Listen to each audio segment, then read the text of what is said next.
Ladies and gentlemen, welcome to the 14th Annual SVA Honors Luncheon sponsored by Raytheon. Please welcome to the stage Student Veteran of the Year finalist Fatima Gajori from Kansas State University for the POW MIA ceremony.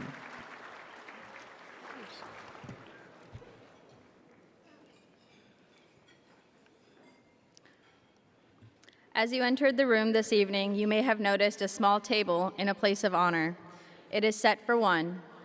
This table is our way of symbolizing the fact that members of our profession of arms are missing from our midst.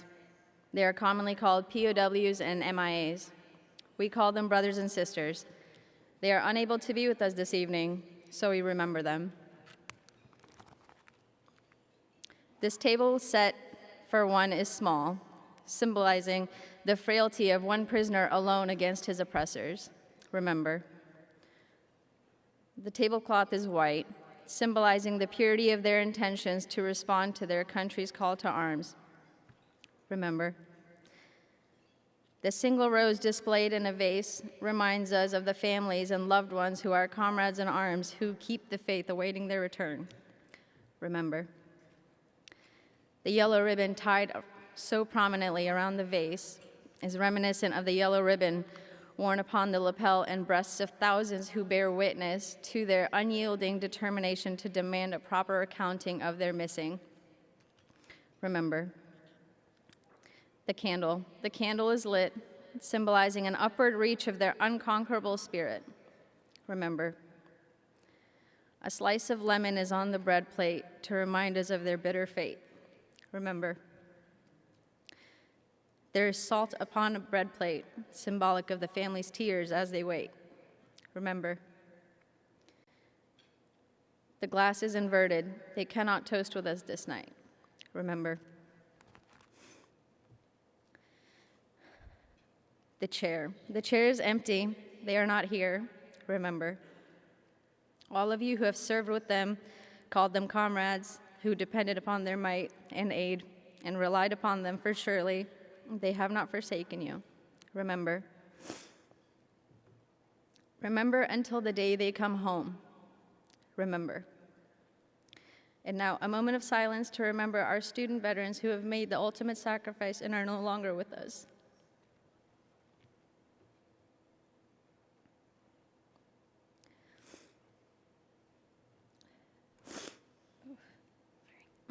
And lastly, another moment of silence for everyone in the SVA community who we have lost over the last year.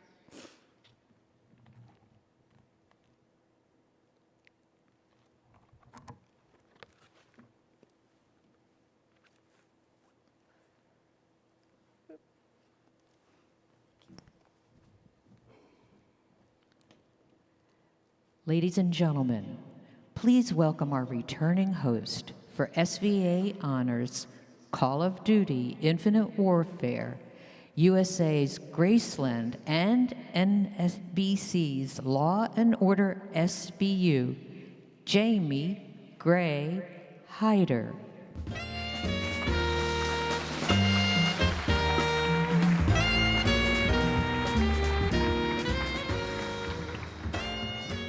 Hello, everyone. We need to bring some of the dinner energy, I think, to this lunch outing today, maybe. I am so honored and excited to be back with you all for my 6th NatCon. At this point, I mean, if you ever decide not to bring me back, I ask that you just tell me straight, okay? Just cut the cord, because at this point, this is my longest relationship, and so just give it to me straight, all right? You know, we had a great time last year virtually, but I am so excited to have all of us in one room where the energy really can't be beat. We're here today to recap the accomplishments of our student veterans over the last year. And I have a few personal accomplishments that I'd like to share. First of all, I got married this past year. Woo! Maybe some of you are groaning, I don't know. But more importantly, as far as this room is concerned, I got to know our U.S. Air Force a lot better this year. I had the honor of spending time with the women and men who make up the U.S. Air Force Office of Special Investigations, OSI. I got to explore every aspect of their investigative process, from forensics to surveillance and counter-surveillance to polygraph technology and weapons handling. The amount of resources and preparation that went into my trip was extremely humbling. To top that off, a few weeks later, the Thunderbirds invited me to Atlantic City for a ride in an F-16. Yeah, my 3-hour briefing was all fun and games until you get to the parachute portion of your training. Lasts about 15 minutes. Shit got real fast. Let me tell you. Yes, see, there I am under all of that. And I was so freaking nervous, and I was so scared, and I just kind of stopped and thought to myself, look, if all of you can muster the courage to do this while people are actually shooting at you, I should be able to put on my big girl panties and enjoy the ride, which I did. Thanks so much to my amazing pilot, Flack, who's Thunderbird number 8. I made it through the entire 1-hour Thunderbird program. I got my name on the side of a jet, which is pretty cool. I pulled 9 Gs without passing out. Partially because I'm a woman and we can handle 1 to 2 more Gs than men naturally, just pointing that out. And I made it almost all the way back until I puked in the last 5 minutes of the descent. So, almost did a perfect job on that one. But the more time that I spend exploring the branches of our armed forces, the more my gratitude grows for the daily sacrifices being made by all of you on a daily basis for the rest of us in the country. So thank you for continuing to include me in your world. Anyway, enough about me. We have such an exciting event planned for you today with special guests and honorees who will inspire and entertain you. Usually I host this event at the end of the conference after you've already had a game-changing NatCon experience. But today, you're only just getting started. You're only beginning to hear from speakers who will motivate and refresh you, and you're networking with hundreds of other student veterans and employers and hopefully making lifelong connections. As we kick off the program, I'd like to take a moment to recognize one of SVA's greatest champions, Raytheon Technologies. NatCon's affordable registration is subsidized and made possible by their invaluable support. And they continue to support SVA headquarters and members all year round. Additionally, on behalf of SVA, I'd like to thank all of the wonderful partners and sponsors who you'll see showcased throughout the event. Today, we have the distinct privilege of being joined via Zoom by the Secretary of Veteran Affairs, the Honorable Denis McDonough. And if one U.S. Secretary is not enough for you, we also have the Secretary of Education, the Honorable Dr. Miguel Cardona, who will address our group as well as announce one of our awardees.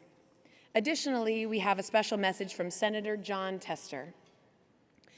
Amidst all the awards presented here today, we are also thrilled to be including a Fayetteville State University panel on minority serving institutions, aka MSIs. As always, we are going to be making a lot of memories today. So if you haven't already, please follow the Student Veterans of America on Instagram, Facebook, Twitter, and LinkedIn. If MySpace was still a thing, they'd be on there too. And don't forget to keep posting with hashtag NatCon2022 and hashtag WeAreSVA, so our speakers, panelists, fellow attendees, and I can see and share all of your posts. It's another way to foster connections and to stay engaged beyond this in-person experience. And of course, you're more than welcome to follow me, communicate with me at JG Hyder. Send those DMs, put SVA in the subject so that I can see it and I know that it's you, because I will respond. I really, really appreciate the back and forth. And now, joining us on stage for our first award of the SVA Honors is Mr. Jared Lyon.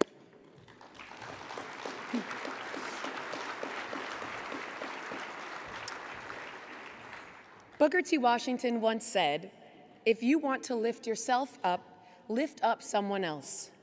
And that is precisely what the Student Veterans of America Partners of the Year do by lifting up SVA.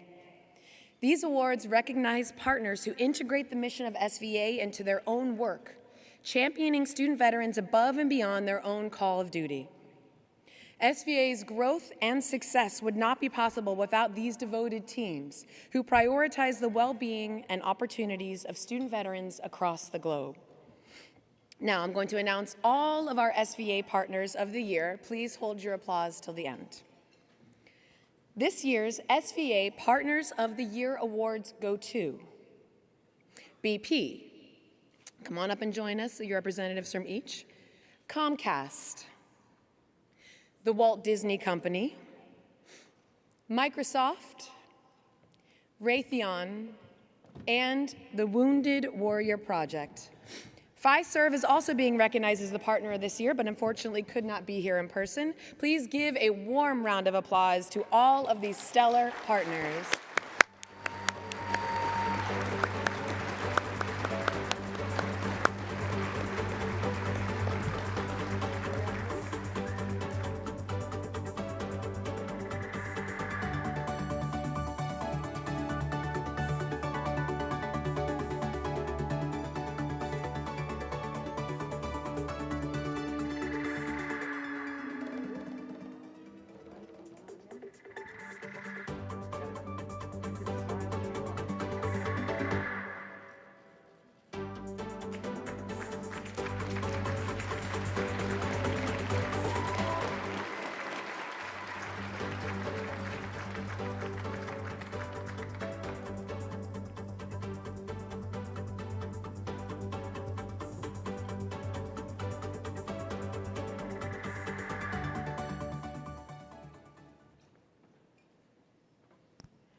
Please welcome to the stage Student Veteran of the Year finalist, Johnny Walker of University of Southern California.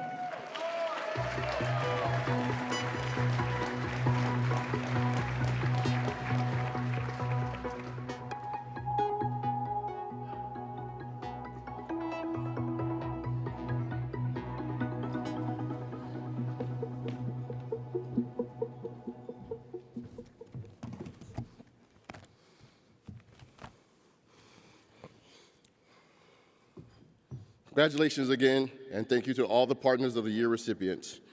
You enriched the lives of those around you. I know I speak for more than 750,000 student veterans when I say we are grateful for you.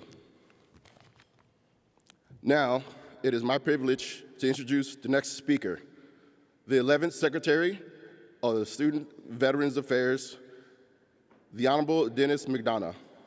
Before coming to the VA, he served as the 26th White House Chief of Staff and as a Principal Deputy National Security Advisor.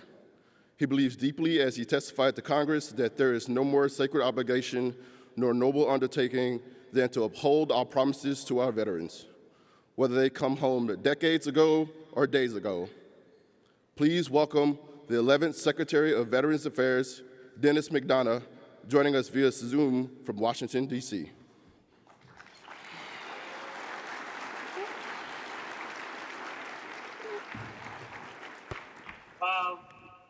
Hello, everybody. Do you read me okay? Okay. Thank you, Johnny, for that kind introduction, for your work with SVA, and for your dedicated service to the country.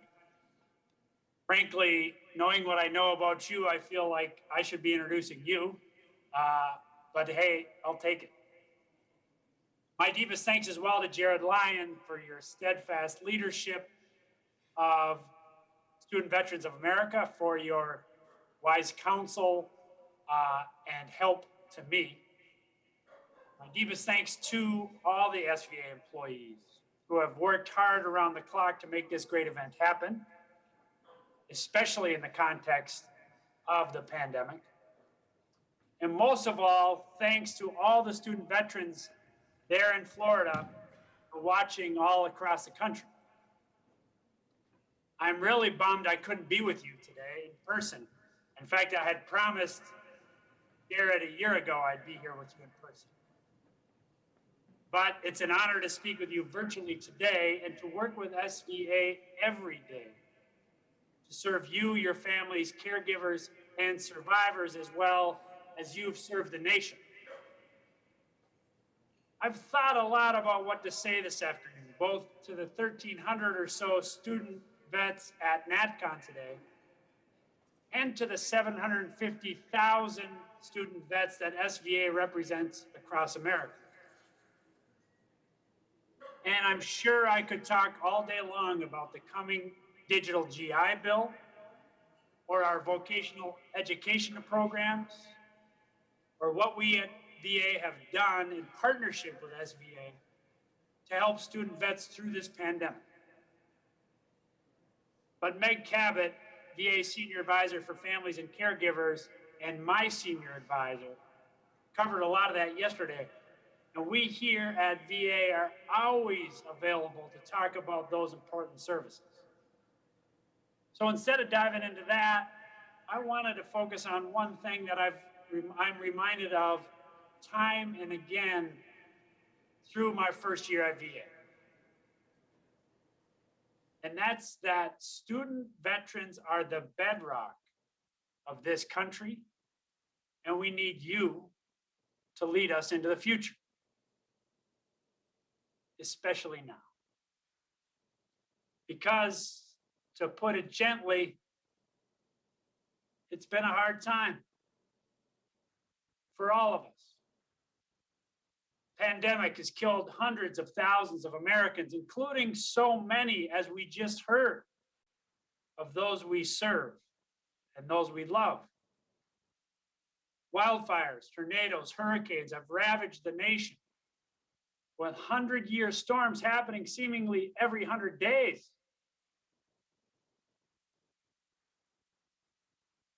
Something that I know touched so many of you, the war in Afghanistan ended last year. And we marked the 20-year anniversary of 9/11, 2001, two landmarks that led many vets, including, I know, some of you in that room, to question the nature of their service and their sacrifice. And exactly 1 year ago yesterday, domestic terrorists stormed the United States Capitol in an insurrection designed to overturn the presidential election.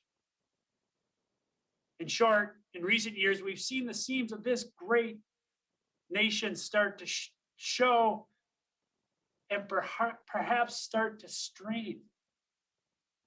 And as students, as veterans, so much of America's future is going to depend on you.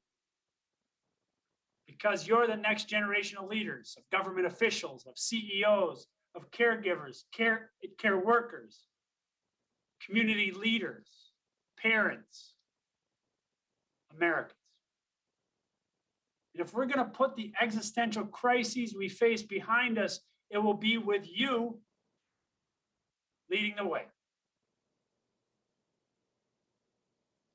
Fortunately, throughout my short time at VA, I've seen student vets across the country stepping up to do exactly that. That's why, as I talked to Jared last week, more of you were signing up to come to the conference this week, even as the pandemic got more challenging. But two stories in particular come to mind. The first is that of Kat Dobbs, who's actually in the audience today. Now works for SVA. One of the reasons I'm bummed I couldn't come down, because I wanted to meet her. Kat's a medic for the 180th Fighter Wing in the Ohio National Guard, and until her graduation last year, she was a student at Bowling Green State University and president of her SVA chapter. Kat has deployed everywhere you can imagine during the pandemic, including vaccination sites and food banks, repeatedly risking her own life to save lives of others. But perhaps her most notable deployment was during the scariest part of the pandemic, the very beginning, when nobody knew what was going on and everyone needed help. That's when Kat was sent to a local nursing home, which was in many ways ground zero for early COVID-19. When she got there, she realized that despite the fact that she was always there, working 12-hour shifts every day, no days off, her patients didn't recognize her because she and the other staff were completely indistinguishable under their hazmat style protective gear.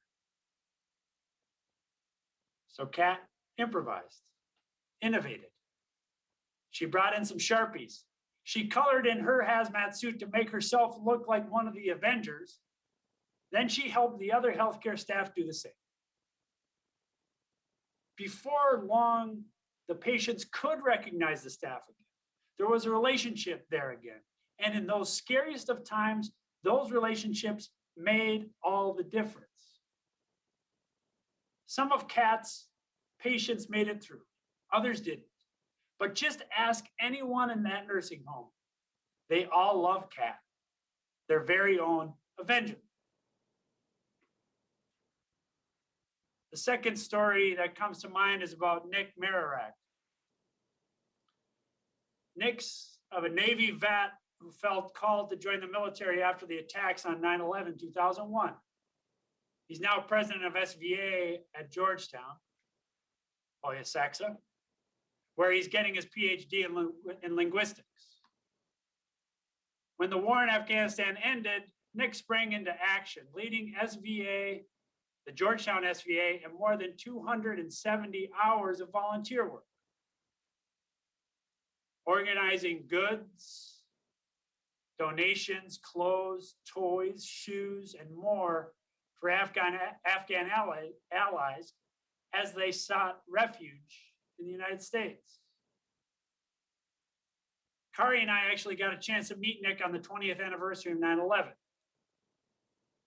The 20th anniversary of his decision to join the service. And even at that day, he was right back in the thick of it again, alongside a bunch of other vets and active duty service members donating his Saturday to serve Afghan allies in need. Now, I tell those stories today not because Kat and Nick are unique, though they are incredible leaders. Instead, I tell them because among student vets, Kat and Nick aren't unique. And they'd be the first to admit that.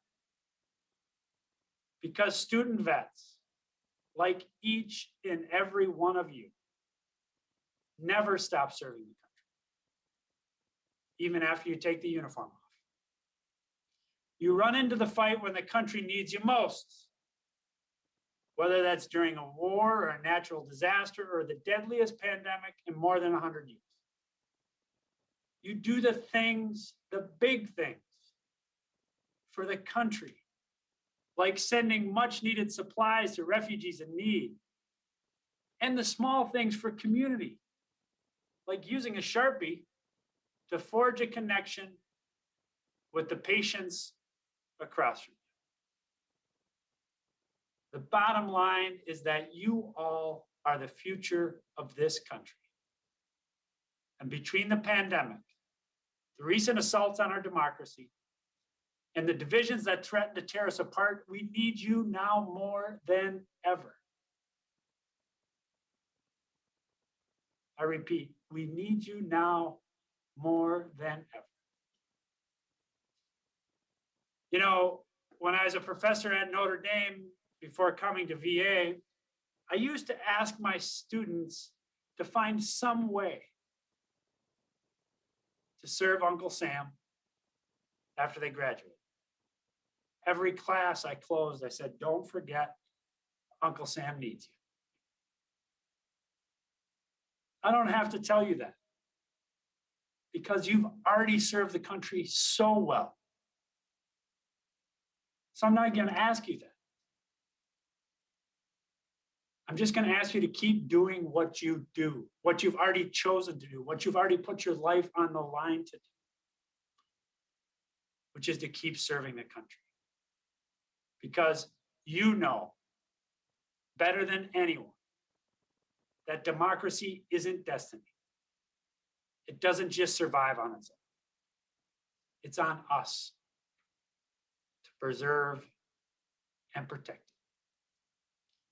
You know better than anyone that progress doesn't just happen. It's on us to make it happen. And you know better than anyone that the fundamental promises of America aren't just kept. It's on us to keep them. So please, as you graduate from school and move on to new and exciting opportunities, continue to do what you've always done, what you already signed up to put your life on the line to do, to serve this country and to serve it well. In return, I promise that VA, in partnership with SVA, will be by your side, supporting you, helping you, being there for you every step of the way. Because you, your families, your caregivers, your survivors deserve the very best. And we will fight like hell every single day to give them nothing less. So thanks for putting up with me. Thanks for all you've done and all you will do for this, the greatest country on the face of the earth. We are, all of us, forever in your debt. May God bless you, your families, caregivers, and survivors, and may God bless America. Thank you, and have a great rest of the convention. Thanks, everybody.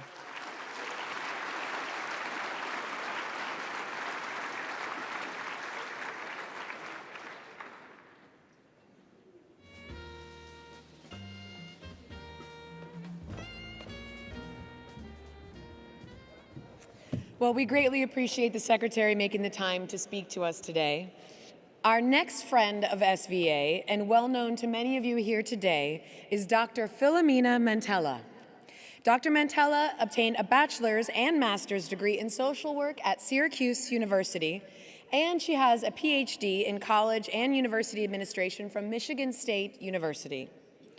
Mantella is the 5th president of Grand Valley State University, and she is the first female president in their history.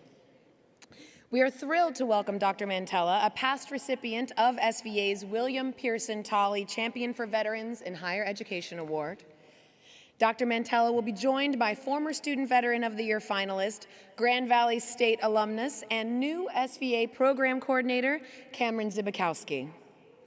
Cameron is a Navy veteran, a Gilman Scholar, and FVW SVA Legislative Research Fellow with 2 pieces of legislation currently circulating Congress with bipartisan support. And last but not least, he's been my handler for the last 24 hours, which is probably the most annoying thing he's ever had to do. Without further ado, Dr. Mantella and Cameron Zibikowski.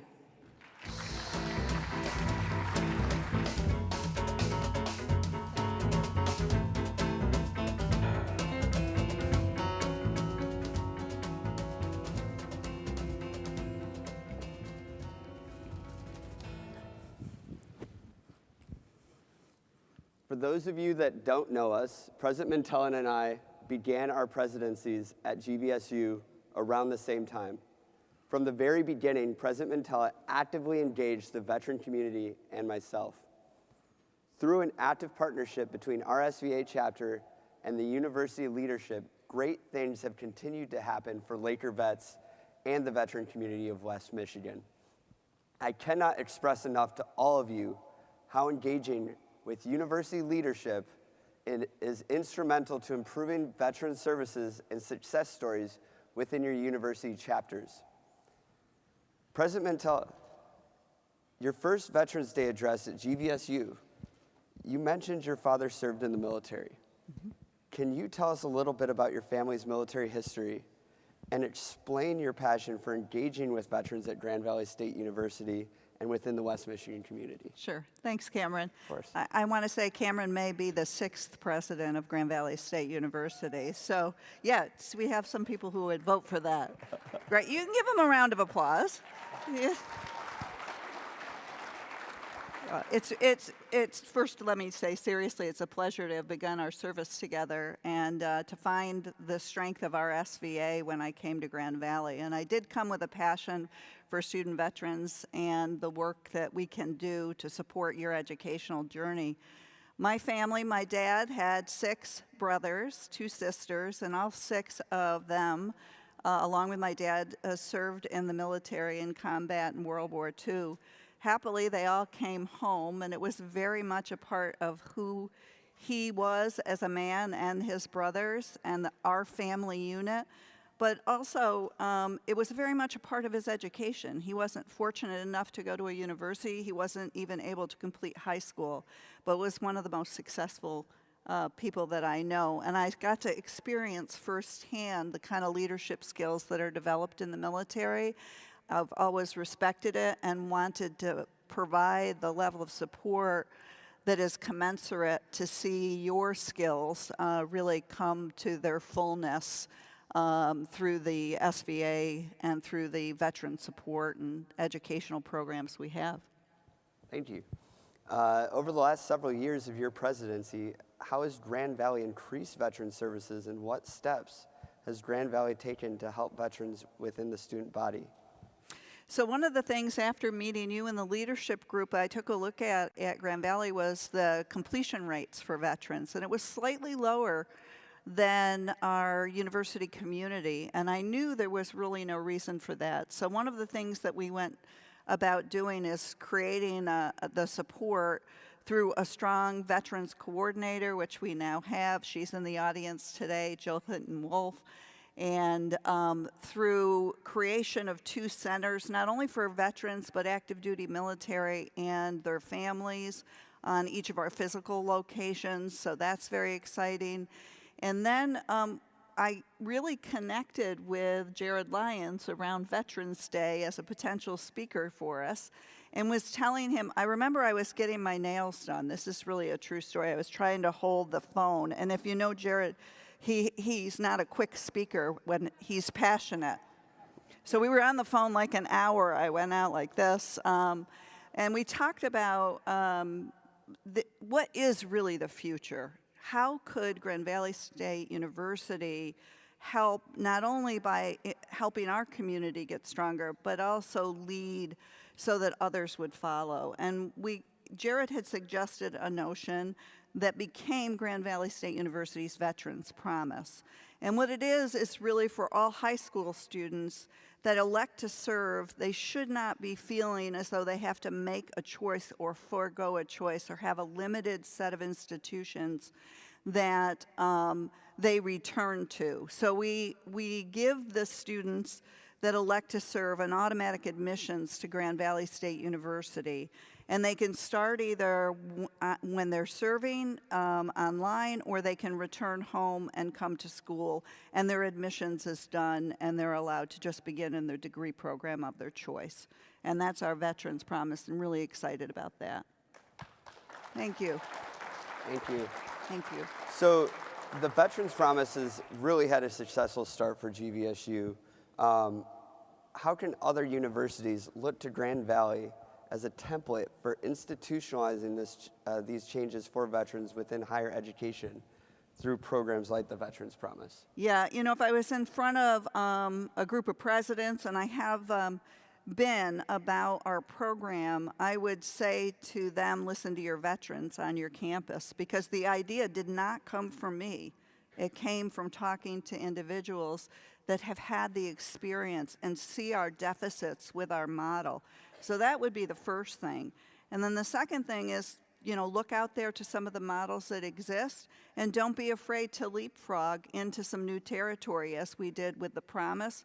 I think 4 institutions have followed, and the state of Nebraska has done it as a statewide initiative. So I would say talk with veterans, don't be afraid to lead, and just know that this is a part of our educational obligation. Thank you, Dr. Mantella. I cannot thank you enough for taking the time to share with us all the great things that GVSU is doing. Our university is a shining example of what can be accomplished when university leadership works in partner with its student veterans. Thank you. Thank you, and go Lakers. Thank you.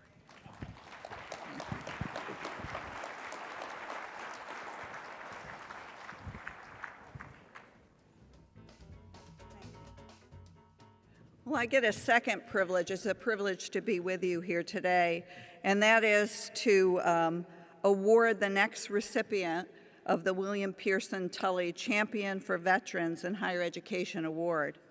It's an award that recognizes a university, college, or an individual that has improved higher education for student veterans. This may be through an exceptional commitment to improving institutions, providing better and more welcoming learning environments for student veterans, building opportunities for student veterans in the life cycle of veterans education, or for other activities of significance and enduring impact, including through advocacy, public policy, service, research, and other activities related to higher education and veterans. On behalf of SVA, I am so privileged and pleased to present the William Pearson Tully Champion for Veterans in Higher Education to Fayetteville State University.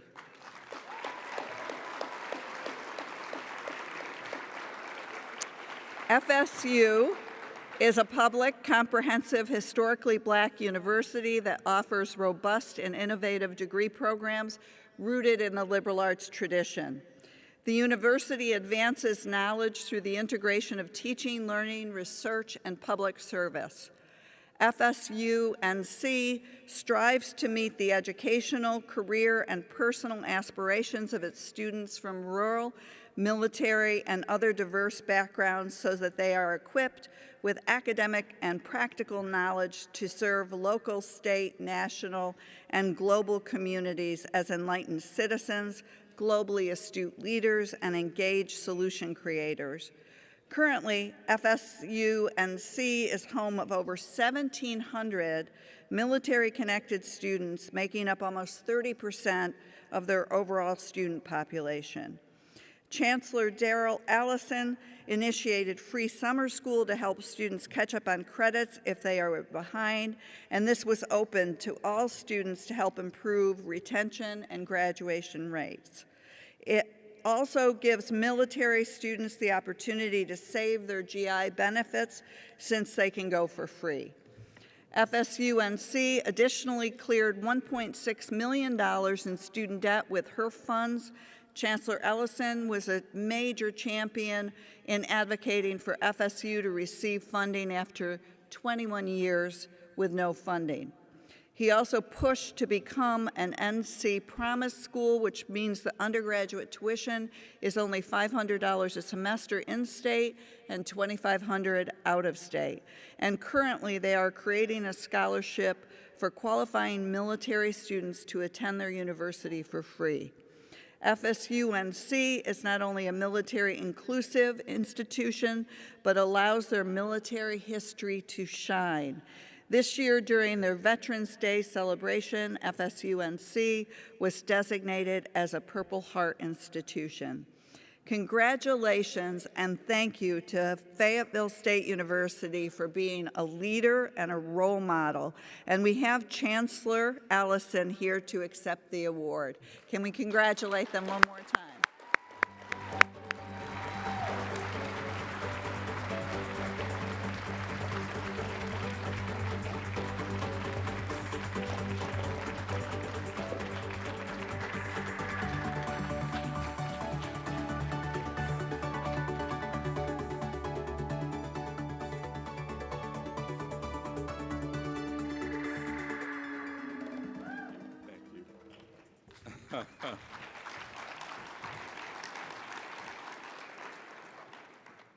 A little bit speechless. Dr. Mantella, honor, Jared, Student Veterans Association. I'm most humble to be standing here. But you get to know me, and though I humbly stand here to receive this prestigious award, it is truly about team. I happen to be the 12th Chancellor of Fayetteville State University, and our university is just one of 16 in the UNC system. I think one of the finest UNC systems in America, and it's headed by one of the best presidents in the nation, Peter Hines. And I say that because in his first year, he set out to really carve out a path, the really first time in the system where student veterans and military is going to be a top priority in North Carolina, and rightfully so.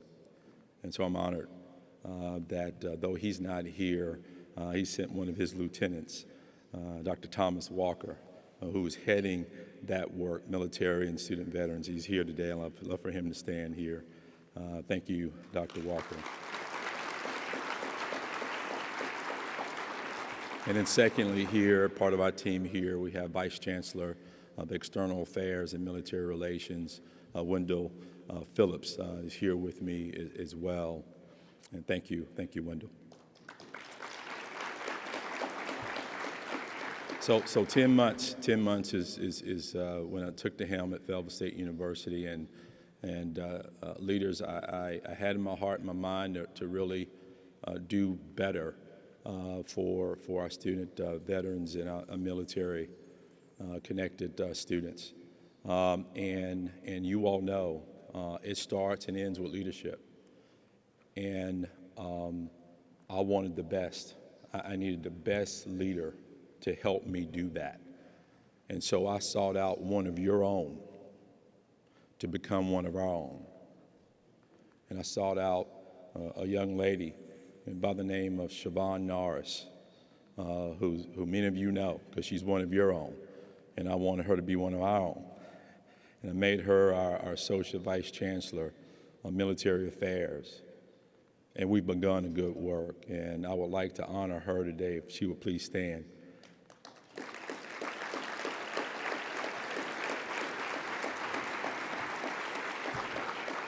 So last but not least, the time is up. Student veterans, if you would please stand. Student veterans, if you please stand. All of you. Student veterans, if you please stand. This is my first time here. It's my first time here. You please stand here. Our motto here is Latin, res non verba. It's Latin, res non verba, deeds, not words. Fayetteville State. I am not worthy of this award. When you look at whom the award is named after, my Lord, William Pearson Tolley's, right-hand man to Franklin Roosevelt, the GI Bill. Come on. So I'm not worthy of it. There's a lot in my mind, a lot in my heart that we've done some things, but there's so much more to do right by you, those students that are there at Fayetteville State, and those to come. So rest now verbal. We got a lot of more work to do, but today I pledge that we'll receive that award. We'll put it on the mantle. But today, January 7, 2022, we're going to work every single day to try our best to do right, to have that award on our mantle, and to every day to try to feel like we halfway deserve to have that on our mantle. So again, on behalf of Fayetteville State University, Student Veterans of America, we're humbly accepted and we're so honored. Thank you.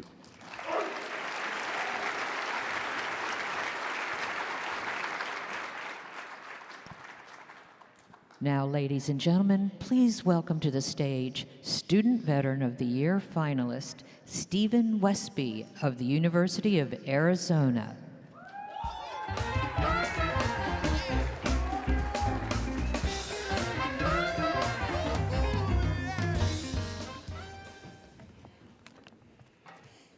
Thank you, Chancellor Allison, Dr. Mantella, and Cameron.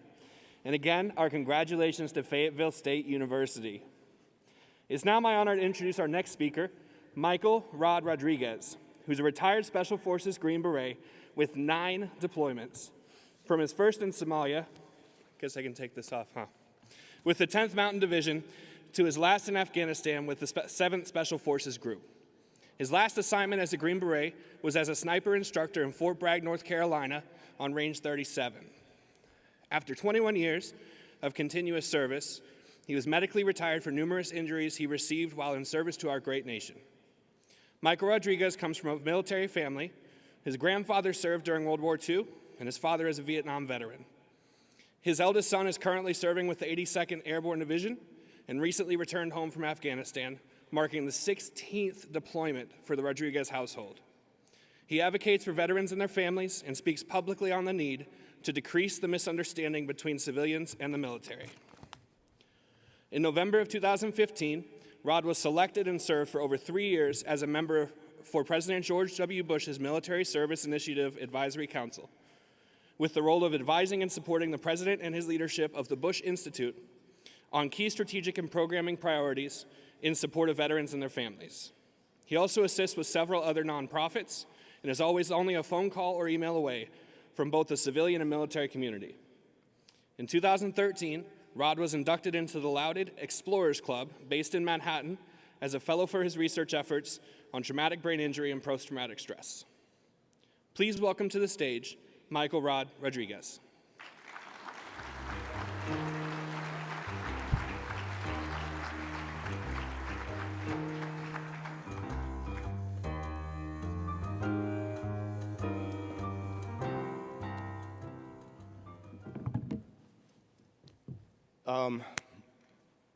Hermanos y hermanas, brothers and sisters, thank you for taking the time to listen to me today.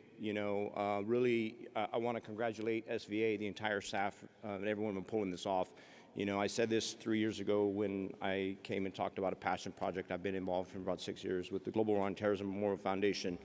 And I said then that this is the most broad, diverse, and inclusive mix of veterans I have ever come across. I go to a lot of different veteran events and get to, hang out with our familia quite a bit, but you guys are, the beauty in this room is the beauty which makes this country so great, because that's who we are, right? The most broad, diverse, and inclusive organization to exist is the United States military, which, is pretty much captured in this room, and I'm humbled to stand before you. So I bring an update on your memorial. I have the undeserved honor of being the president and CEO of the Global War on Terrorism Memorial Foundation. We are the congressionally designated nonprofit tasked with building a national Global War on Terrorism memorial in Washington, D.C., much like the Vietnam Memorial, World War II Memorial, Korean War Memorial. In 2017, we were congressionally designated and tasked with this mission. Following that, I came and stood on this stage, and obviously we are out of Afghanistan, but there are brave men and women across the world still serving and in harm's way. We need to remember that, and it is our duty to honor their service and sacrifice. While my family has been humbled to serve this nation, we are not a family of unicorns. This is what we do. My apple trees make apples. This is what my family does, much like yours. So following the initial introduction 3 years ago, I hung out and talked with y'all, and I said, hey, what do you guys think? Where should this memorial go? Because, and I won't bore you with the bureaucratic steps, this is a 24-step process. Where should this go? What should we do? Where does it belong? Overwhelmingly, you all believe that it belonged within the reserve, and if you think of Washington, D.C., that's the space where all the other war memorials sit. In order to do that, we knew we had to pass another bill. Based off your input, the partnership with SVA, I'm very happy, obviously 3 years later, I'm very happy to let you know that 2 weeks ago, President Biden signed our bill into law, and this memorial will be built where it belongs.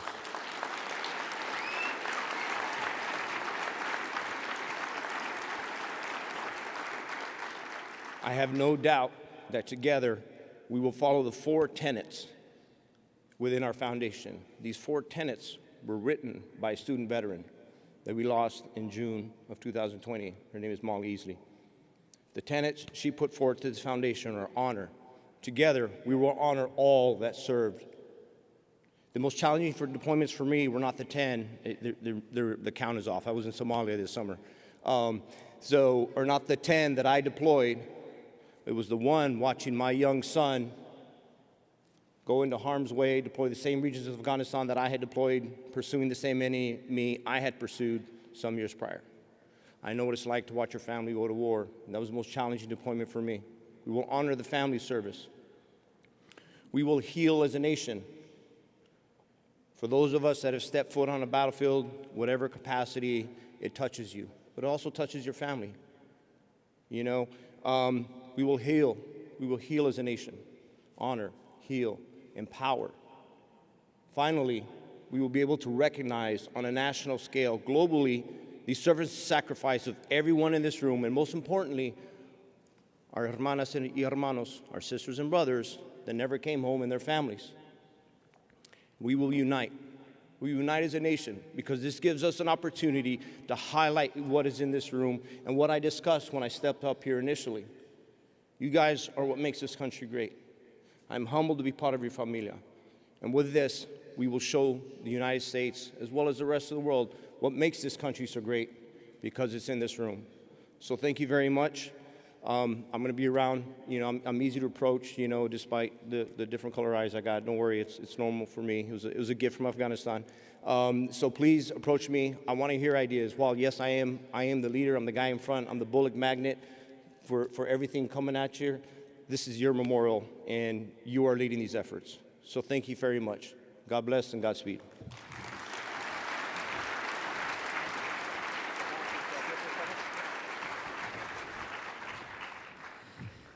Hey everyone.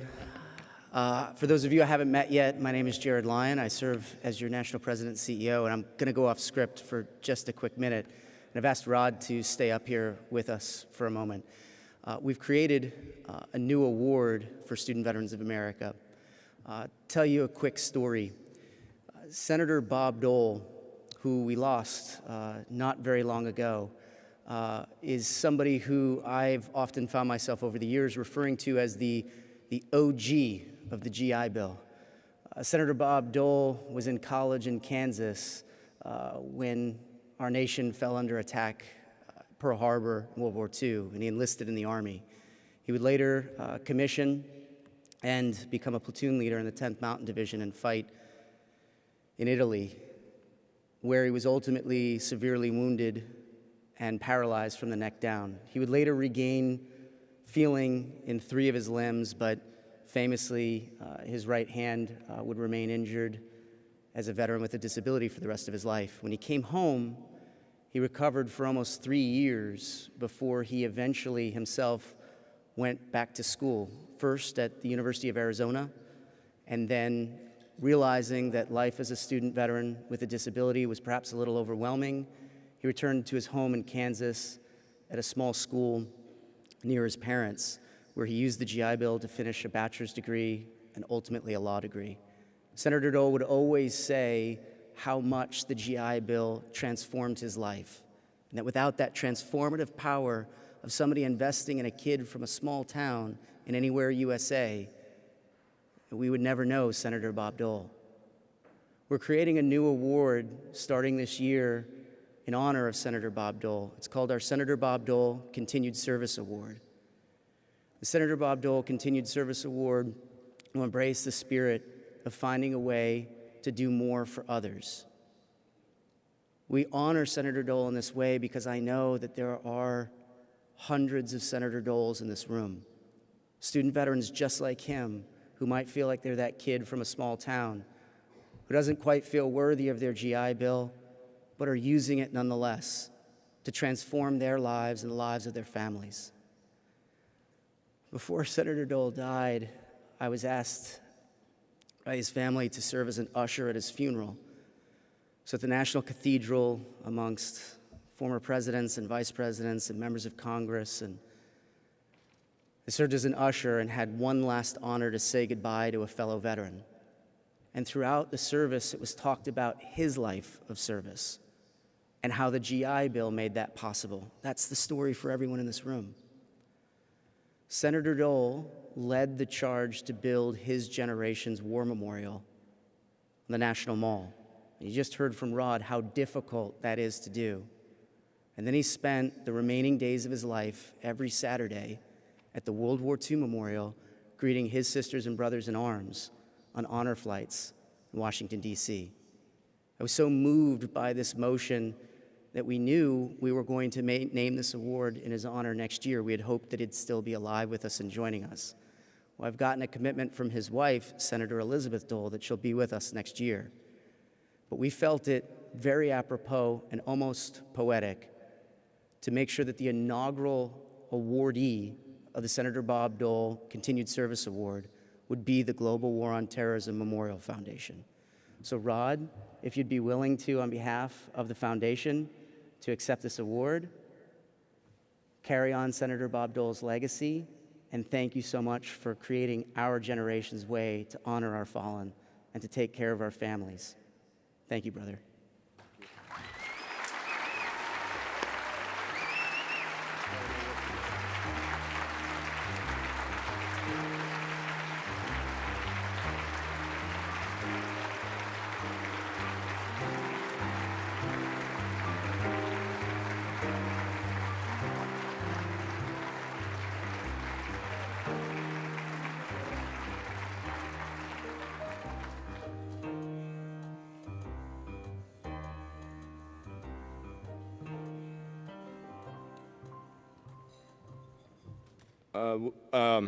Truly speechless. Like really, this not usually a common thing with Special Forces guys, but I really don't know what to say. But I accept this on behalf of our entire board of directors, our foundation, our honorary chairman, every volunteer, everyone that has been involved in this, but most importantly, I accept this on behalf of those that never came home. Thank you.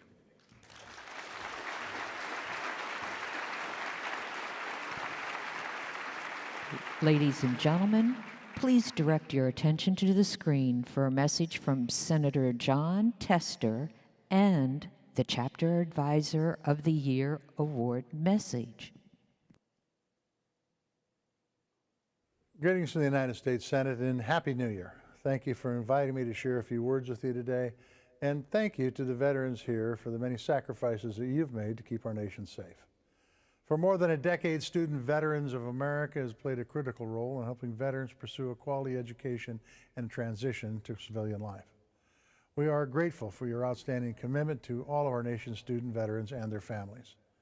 As a former teacher, I know that education is a great equalizer, and that's why, as chairman of the Senate Veterans Affairs Committee, I am committed to delivering bipartisan results so that every veteran gets the support that they need to continue seeking an education now and into the future. I am proud to say that just last month, President Joe Biden signed our Remote Act into law, extending student veterans access to their full housing benefits during this pandemic. And just a few weeks ago, we passed 25 veterans bills through the committee, including my Grad VA Educational Assistance Parity Act, a bipartisan bill to expand GI Bill benefits for National Guardsmen, for reservists, along with other critical bills to protect and improve veterans' higher education benefits.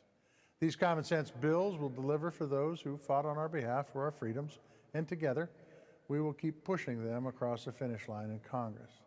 Now it is my personal honor to announce the Chapter Advisor of the Year.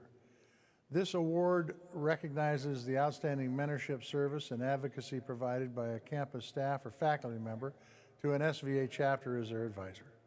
This distinguished individual is seen by student veterans as a mentor, a coach, and an advocate, someone who engages with the campus faculty, staff, and administration to empower student veterans. Now here are the finalists. Bethany Alford from Saginaw Valley State University in Michigan. Timothy Arrington from Hillsbury Community College in Florida. Martha Papson, University in New Jersey. Jason Graven from Bowling Green State University in Ohio. And Ron Novak from Syracuse University in New York. And the 2021 Chapter Advisor of the Year is Jason Graven from Bowling Green State University. Congratulations, Jason, on this significant achievement. And to all the finalists, we're thankful for all that you do for student veterans across the country. Would all the finalists please go to the stage to be acknowledged? Bethany Alford, Saginaw Valley State University. Timothy Arrington, Hillsbury Community College. Martha Papson Garcia, Fairleigh Dickinson University. Ron Novak, Syracuse University. And our winner, Jason Graven, Bowling Green State University.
Congratulations again, Jason. Before the next award is presented, we are going to hear a panel discussion explore the important role of minority-serving institutions, MSIs, and the role that they have in higher education. The Student of the Year Award will be presented at the conclusion of this panel. So please help me welcome to the stage Chancellor of Fayetteville State University, Darrell Allison, Kenneth Lopez, University of Miami at Manoa, Mary Beth Gassman, Executive Director of the Samuel DeWitt Proctor Institute for Leadership, Equity, and Justice, and the Executive Director of Rutgers Center for Minority Serving Institutions, Air Force veteran, PAVE team leader at University of Nevada, Las Vegas, and SVA's 2020 Student Veteran of the Year, Andrew Ho. And lastly, an advocate in the military veteran space and a military spouse, our moderator is of SVA programs team and leading SVA's DEI and B initiatives, Deja Joy Brewster.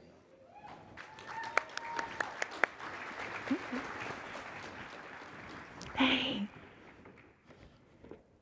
Thank you.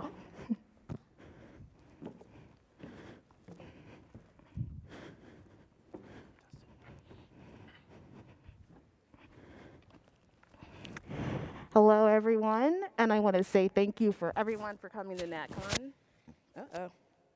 Okay, I sincerely hope that you guys are all having a good time. Thank you to all of our panelists for being willing to be here. So we're going to start with Andrew and Kenneth. So first, you both have spoken about your experiences as being a minority veteran at your institutions. So can you just give us more examples about the experiences on campus and how being at an MSI has really shaped your student veteran experience? I can start. It's been, I'm from the University of Hawaii at Manoa, and my experience there has been amazing. It's kind of difficult to answer that question because it's a majority minority school. Mm-hmm. Like I think it's like something like 60% are minority students. And the curriculum includes the Native Hawaiian culture within the co-curriculum so much that you don't even think about it. It's just like second nature. And you get to participate in like some chants. They'll have poi. They'll teach you how to make poi. And that's not even like a club thing. That's just something that happens around campus. And I've enjoyed it. It's been an amazing experience. Awesome, thank you. I'm gonna Air Force piggyback with Kenneth. Exact same thing. So UNLV is actually an APISI and HSI institution. So it stands for Asian American and Native American Pacific Islander Serving Institution and Hispanic Serving Institution. And I wrote that down just to make sure I didn't mess that up. But Las Vegas is definitely a melting pot. Lots of different cultures, and I did my own research just to see. I wish I was a little bit more active with the student justice, or student diversity and student justice, but we do invite them out to our meetings, our general meetings, so that's how we connect. After doing some research, found out we're a top nursing program. My Pacific Islanders out there, Nevada's the 9th island if you didn't know. Definitely ranking most diverse universities. Over 70% UNLV's fall 2021 undergraduates identify as a racial and ethnic minority. We are sending students to the moon, and yeah, that's pretty much. No, that's awesome. Yeah. Thank you. Thank you both. I'm super excited to be joined here with Mary Beth also. Earlier this year, SVA and Rutgers CSMI were able to create a partnership. And so every Monday, we put out SVA Mondays, and it focuses on something that is going on specifically for minority-serving veterans at minority-serving institutions, but also just minority-serving veterans overall. And we just started it, and so that means I still have another year of these SVA Mondays to write, so you'll see them. They're on LinkedIn, and they're on Twitter, and they're on Facebook. And so, Mary Beth, I would love to hear about how you started and how this position and this entity really started to grow, and kind of the foundations and the lessons learned that you've had in building this to a national scale. Sure. I just wanted to say one thing before doing that this is my first time ever at this conference, and I just wanted to say it is absolutely wonderful, and there's so much wonderful energy, and it might be that it's my first conference after COVID or during COVID, but I just wanted to say the student energy in particular is wonderful, especially from these two right here, who I've been spending the morning with. So, well, I'm the executive director of the Rutgers Center for Minority Serving Institutions. I'm also a professor.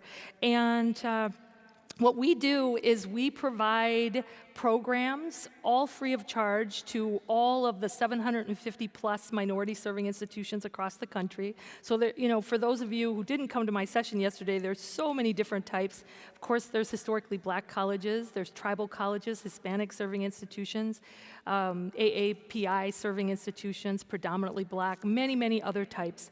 And so we provide free programming of all different kinds, from lots and lots of student programming. In fact, for those of you who are students, if you're interested in studying abroad and not having to pay, we have a free study abroad program to London and Cape Town. So and lots of things for presidents and faculty and administrators. And then we also do research, because research is really important so that we can change policy, right? Because it's really important that these types of institutions, which I want you to know, educate over 40% of students of color in the nation and 26% of all students. And there are only about 750 of them out of the 5,000 colleges in the nation. So they're really doing the lion's share of the work when it comes to educating students of color. But they don't get as much money from private sources, corporate sources, federal sources, state sources, and they really, really should. So back in 2014, I noticed that there was a lot more talk about minority serving institutions and decided to start a center. One of the things that happens when you're a faculty member is that you basically get paid to teach and write and things like that, but I wanted to do something a little different. So we have a large group of people, almost all students, not students, but people of color who work all across the nation with our center, and we, again, are just trying to provide as many resources as we can to minority serving institutions, because so often they are not given equitable services. So that's what we do. Thank you. I want to let you guys know that this partnership that we've had with you has been amazing. I don't know of another partnership like ours, so I like to say that we were like the first ones to do it, so go SVA. I would also like to invite Chancellor Allison to speak also. Thank you so much for being here. Congratulations on the Tolly Award. And from a perspective, an administrative perspective, with working at an MSI and working with student veterans, can you tell us how you've changed the campus culture to be inclusive on your campus with both your student veterans and as an MSI? Yeah, well, it's not changed past tense. We just started. We just the tip of the iceberg, and it is the law of the lid. I don't know how many are familiar with that, right? And it's a leadership piece, and so there you go. I saw you. You got it, right? You got it here, and I want to be sensitive to the time here. That's another discussion, but Fayetteville State University. Prior to me getting there, and there's no disrespect to any of the leadership prior to, but the moniker, the tagline was, "Oh, we're 7-8 miles from Fort Bragg," and that's about it. It's more geography, and want to be more than that, and so wanted to make sure that it started from this administration. So one of the things that we did was instead of having government affairs in terms of a cabinet position, we renamed it external affairs in military relations. That from the Chancellor's office to the cabinet level, we're going to be very intentional. At the cabinet level, for all of our vice chancellors on down, we have training. So I know that there was workshop here, I believe. We have workshop. We're going to have another workshops with an S here at the senior leadership at Fayetteville State University. We have that, and it's going to trickle down, and so it is a trickle down kind of work, and it starts with the Chancellor down. If you see me here walking around, this is my first time as well. ABC, Siobhan Nars is very close by, and to be a good leader, you have to be a good follower, and she's one of our experts in this area, and I follow very, very well. We have to be very intentional, and so one of the things I tasked our ABC Nars, I didn't want to go meet with Fort Bragg officials, and she knows I was very intentional with that. We've just begun that at their invitation. But we did a very deep search, a very aggressive SWOT analysis, strengths, weaknesses, opportunities, and threats, and it was brutal. It was brutal. And not only did we assess it, but we put resources behind it. One of the things that we were woefully out of line was we didn't have enough certifying officials for the military students that we did have. We shored that up. We have not only Army ROTC, but also Air Force. And we need to make sure that from academic as well as for their, in terms of their exercise and things that we need to make sure that we shored everything up to make sure that we be internally, from leadership internally on the campus, good, so that externally we could be very good as well. So the first 10 months is really just checking the box, the non-sexy stuff, so that as we begin to kind of hang the ornaments on the tree, coming out of the holiday season here, we can really truly be all that we can be, and I'm really excited. We'll be real soon. We'll be hearing more about Fayetteville State being just more than 7 or 8 miles from Fort Bragg, and we're really, really excited about what's to come. Thank you so much. It has been such a pleasure being up here and speaking with all of you. And before I let you get back to your seats and finish the rest of the luncheon, I would like to just hear maybe like one word of how you see MSIs supporting student veterans. So we'll start with you, Andrew, and we'll go down the line of what you think is one of the best ways for MSIs to support student veterans. In one word? Or? Yeah, one word. Alliance. Alliance, okay. Purposeful. Guidance. Y'all are quick. Good Lord. Multifaceted. Multifaceted. Degree, non-degree, every area we got you. Fayetteville State University. He got more than one word. He's a chancellor. He's allowed to. Thank you all so much. We're ready? Thank you so much for everything. Thank you. Exit stage left, or? Oh, you can hug me. Thank you. Thank you. Do we go this way? I'm sorry. Okay. I need you on stage.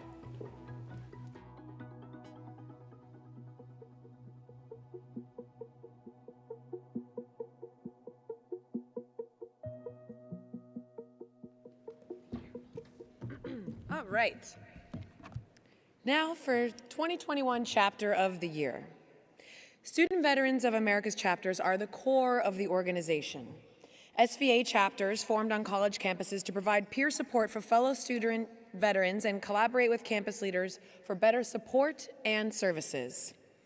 SVA was formed when multiple chapters networked and organized to advocate for better campus support and benefits at the federal level, not only for current student veterans, but for future student veterans as well. SVA chapters remain the bedrock of the organization. Student Veteran of America's Chapter of the Year Award honors this tradition of peer support, collaboration, and advocacy. This award acknowledges a chapter that embodies SVA's mission to provide the resources, support, and advocacy student veterans need for success to, through, and beyond higher education. It represents the chapter's effort in empowering its members and creating positive change both on its campus and within their local, regional, or national community. The Chapter of the Year defines what a thriving SVA chapter is. This chapter supports and empowers its membership and helps their personal, professional, and academic development. They collaborate with campus leaders to continually improve support and services for future student veterans. Chapter leaders recognize the importance of cultivating and including members for future leadership to ensure the chapter will be better for its successors. It is a pillar of their campus, actively engaging with the campus community for the benefit of all students and the surrounding community. The finalists are California State University, Chico, Casper College, was waiting for that, Georgetown University, Georgia Southern University, and Massachusetts Institute of Technology. Now,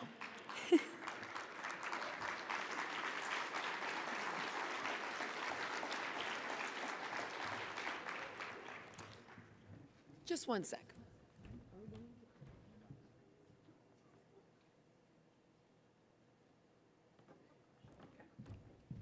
We switched a couple things up, so just going on the fly here.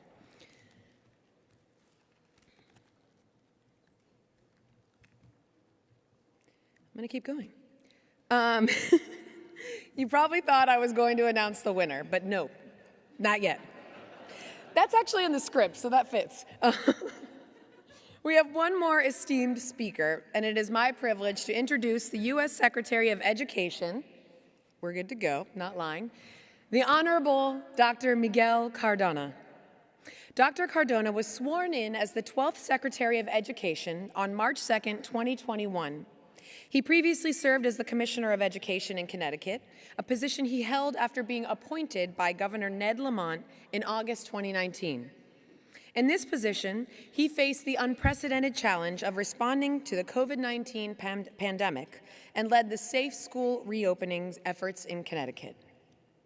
Secretary Cardona has 2 decades of experience as a public school educator from the city of Meriden, Connecticut. He began his career as an elementary teacher, then served as a school principal in Meriden in 2003, where he led a school with outstanding programming for 3 to 5-year-olds, students that were bilingual, and students with sensory exceptionalities. He proudly served in this role for 10 years. In 2012, Dr. Cardona won the 2012 National Distinguished Principal Award for the State of Connecticut and the Outstanding Administrator Award from UConn's NEAG School of Education. His focus on equity and excellence for all learners has driven Secretary Cardona's work at all levels. Ladies and gentlemen, Dr. Miguel Cardona is coming to us virtually this afternoon, and he has an important message for you, as well as he will announce the Chapter of the Year winner. Thank you for bearing with me. Thank you, Jamie. It's not every day you're introduced by a classically trained singer who has played a werewolf and a soldier on screen. And thank you, Secretary McDonough, for your work to support America's veterans. Upholding our nation's promises to our soldiers, our sailors, and airmen is among the most important duties in government. I'm honored to be here virtually to celebrate the work of Student Veterans of America. I appreciate your conference theme, SVA has soul, service, opportunity, unity, and leadership. It's meaningful because you put your soul into everything you do. As veterans, you've made sacrifices on your country's behalf time and time again. That commitment to serve does not end when you take off your uniform. The skills and perspectives you learn in your military life have served you well as students on your college campuses and as valued leaders in your community. We know everyone has experienced challenges amid the pandemic. This is particularly true for student veterans who may have had to navigate family and work responsibilities while studying full-time. It's not easy to balance college and life. We're taking honest stock of our nation's higher education system, and we're working to resolve the tension between college affordability and college opportunity, especially for student veterans. You've devoted yourselves to serving the United States. Now we must serve you. The country should be a place where you can finish your degree and make a better future for yourself and for your families without debilitating debt or hardship. That's why I'm proud that the Department of Education is taking steps to make college more accessible and more affordable for all of you. We've overhauled the Public Service Loan Forgiveness Program, making it easier for veterans and service members to get credit toward loan forgiveness for the time you spent in uniform. This is true regardless of your type of loan or your repayment plan. We're using historic funding to investigate cases where for-profit colleges have taken advantage of students, including our veterans. And we're taking aggressive action to protect borrowers who were defrauded. At the department, we believe all veterans deserve an opportunity to enroll in post-secondary education. Whether you're studying at a community college, pursuing an undergraduate or master's degree, or working toward your vocational technical certification. That's why we're proud of programs like Veterans Upward Bound. We also have educational opportunity centers that offer counseling, mentoring, tutoring, and financial literacy support to veterans as you juggle school, work, and family commitments. This work is close to my heart, and I'll tell you why. Over 65% of you are first-generation college students working toward a degree or certificate. I know the hard work that takes. I was the first in my family to go to college too. Know that in me, you'll always have a dedicated ally. I'm committed to using every tool at my disposal to support veterans in higher education. And of course, it's great to have a family in the White House who understands the importance of military service. I'm grateful for the work our exceptional First Lady is doing with the Joining Forces initiative. As I close out my message, I'm excited to recognize the outstanding work of this year's SVA Chapter of the Year, Georgetown University. Well done, Hoyas. Shout out to the 4 SVA finalists, California State University, Chico, Casper College, Georgia Southern University, and Massachusetts Institute of Technology. All the finalists are pillars of their campuses and communities, going above and beyond to support and empower members and cultivate future leaders. Thank you. Keep up the great work.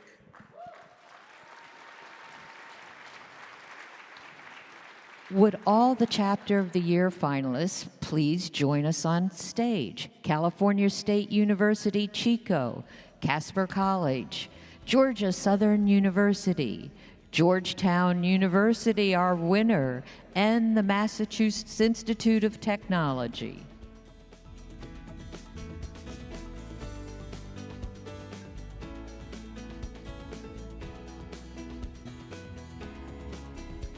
While all of the chapters make their way to the stage, I'd like to share a little bit more about this exceptional group.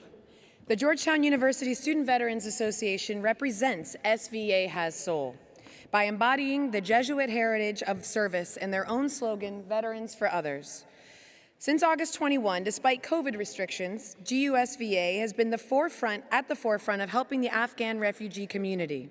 This includes coordinating with other community partners, such as Hussein for Humanity, Afghan Youth Relief Foundation, VFW Posts 9274 and 3150, and National Capital Battalion Naval ROTC. By working with these organizations, they expanded outreach and have been an exemplar for other chapters interested in making a difference for our new Afghan neighbors. Overall, GUSVA coordinated 9 service projects with at least 70 volunteers, which contributed to a total of 210 hours of service. On September 11th, Secretary Denis McDonough of the Department of Veterans Affairs recognized GUSVA for their leadership and service during their National Day of Service event, where they recruited 37 volunteers. More than that, the GUSVA leadership team contributes to the inclusion of veterans on campus through their continued commitment to elevating the needs of those whose voices may not be heard. First, by inviting the broader campus community to volunteer with them, they share their sense of service, which is linked to their identity as veterans. Second, they initiated Women's Vets at GU, the first veteran interest group dedicated to celebrating women veterans and discussing their unique needs in higher education. Lastly, they queered Veterans Day to celebrate and acknowledge veterans who served during Don't Ask, Don't Tell. During the ceremony, they amplified their keynote speaker, USA retired Major General Tammy Smith's message, "Visibility saves lives." This chapter embodies all the opportunity that comes when veterans unify with purpose. Congratulations, Georgetown University.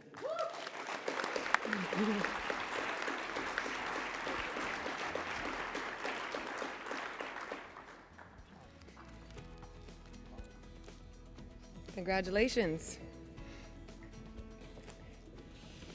And now, the moment many have been waiting for. It is my honor, along with last year's Student Veteran of the Year recipient Andrew Ho, to present the award for the 2021 Student Veteran of the Year. From hundreds of awe-inspiring finalists, there are 10 finalists who you will see throughout the conference, each deserving celebration and our gratitude. While there is only one Student Veteran of the Year, each finalist truly embodies this year's NatCon theme, SVA Has Soul. Service, opportunity, unity, and leadership. Not only defining these qualities in themselves, but inspiring these qualities in others. In alphabetical order by name, they are Michael Frazier Garcia, South Dakota School of Mines and Technology. Fatima Jaguri, Kansas State University. Catherine Martinez, Old Dominion University. Roland Molina, Cornell University. Alex Ortiz, Rhode Island College. We've also got Tiana Pantovich, Howard University. Juvie Segovia, Fordham University.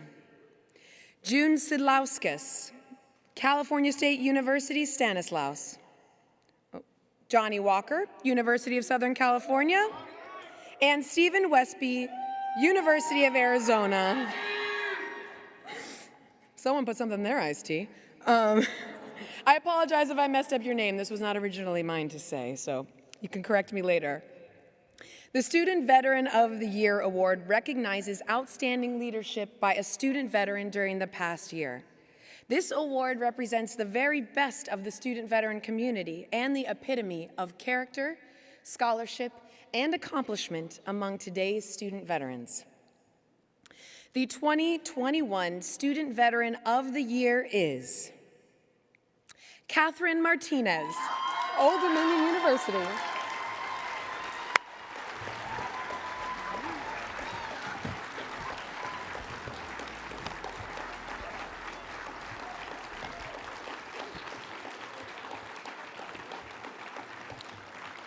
And as she makes her way to the stage, I'd like to pass the torch by sharing more information about Catherine Martinez.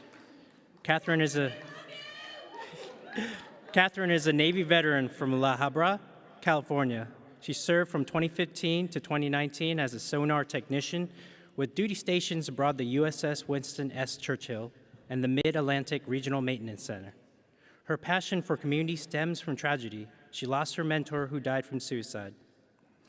Since her mentor's passing, Catherine has dedicated her time to educate and raise awareness about resources available for those struggling with mental health issues. So much such that for 3 years, she was the chairperson for Virginia Beach American Foundation for Suicide Prevention. Beyond her contributions there, Catherine prioritizes service in her life, from placing flags in Arlington Memorial Day, packing backpacks for children, and participating on-campus supply drives. Catherine created an Operation Legacy project with the Travis Manion Foundation, organizing meetings with local banks, food banks, and other veteran service organizations. The first female SVA president at Old Dominion University, first-generation college student, first-generation American, and a Navy veteran have helped shape who she is and experience has taught her how important it is to lead in a way that inspires others to follow. Catherine champions strategies that increase diversity, equality, inclusion, and cultural awareness to and for student veterans, and she builds relationships to help student veterans, as well as the veteran community at large, tackle the many hurdles they face on a daily basis. Congratulations, Catherine. The floor is yours.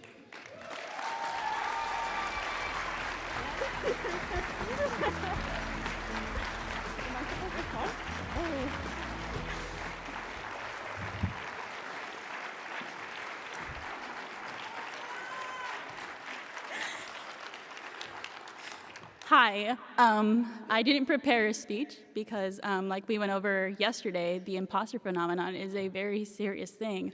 I do what I do because I love what I do. I have been through a lot in life.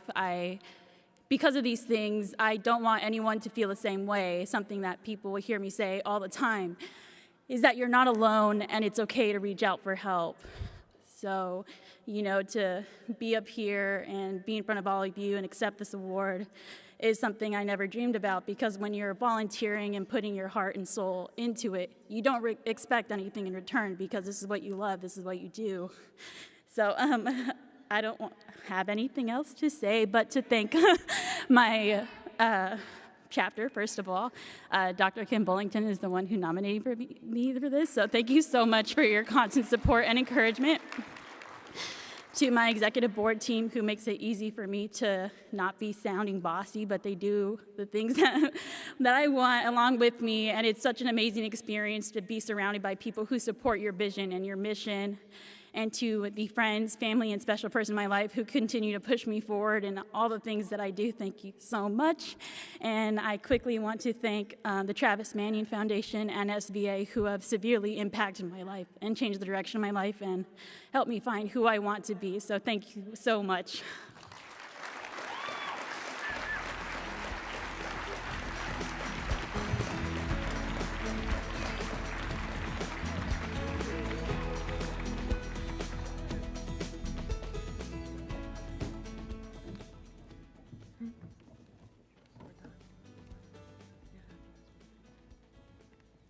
I feel special because I bumped into her in the bathroom and I already knew who was going to win. Well, what else can I say? No matter how many times that I have hosted the SVA Honors, I leave here, I'm like emotional from hearing her speech. If you've been here before, this is not the first time you'll see me cry. But I leave here full of gratitude and hope for the bright lights in this room and across more than 1,500 chapters nationwide. I've said it before and I'll say it again. I love my time here, and I can never quite believe when it comes to a close. But unlike other years, there's no need to be sad that the conference is ending, because there's so much left to enjoy. Case in point, we've got breakout sessions coming up at 2 p.m., followed by a regional networking session. Now, before we conclude, I just wanted to share something from a conversation that I just had backstage with Siobhan Norris, who is the Associated Vice Chancellor for Military Relations at Fayetteville State University. Don't cry, you're gonna make me cry. I'm already trying so hard right now. But she was expressing to me, and she was supposed to speak to you all today and wasn't able to do that. So she was expressing to me the importance of you all sharing your stories, finding your voice, finding your narrative, the good, the bad, and the ugly. It's not just about, what you did to get awards, it's also about what you went through to get there. And I think it's so important to put her message out there that you need to amplify your own voices and the voices and stories of others whose voices are not being heard.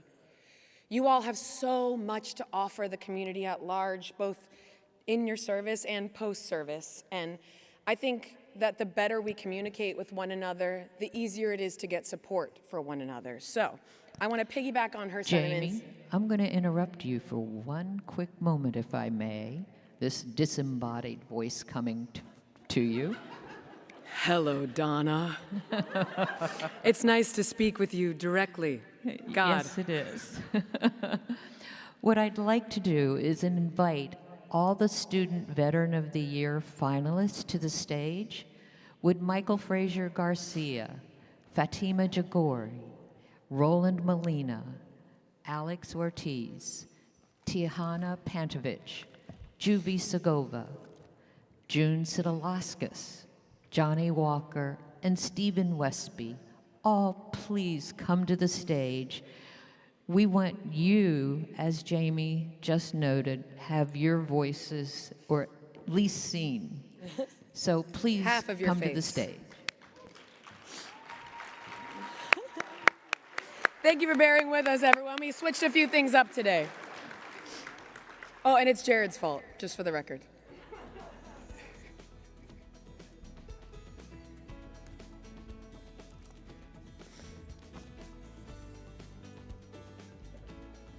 Please join me in congratulating all of this year's finalists for Student Veteran of the Year.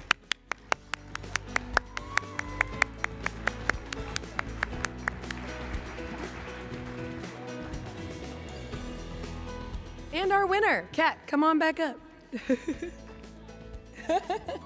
You just staring at your award over there? Just zoning out?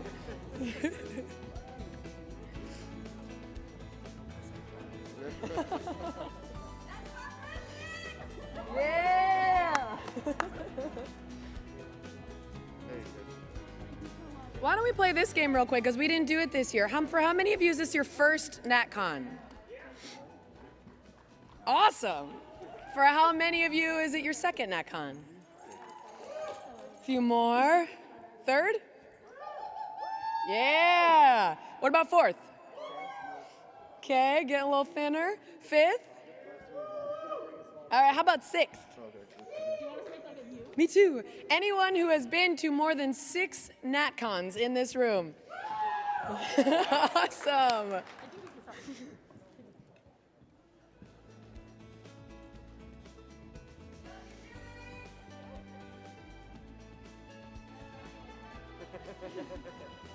We like you too.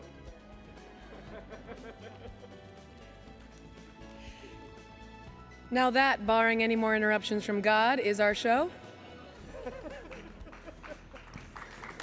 Thank you all so much. Please enjoy the 14th Annual National Conference for the Student Veterans of America. Please don't fire me. Thank you, everybody. Breakout.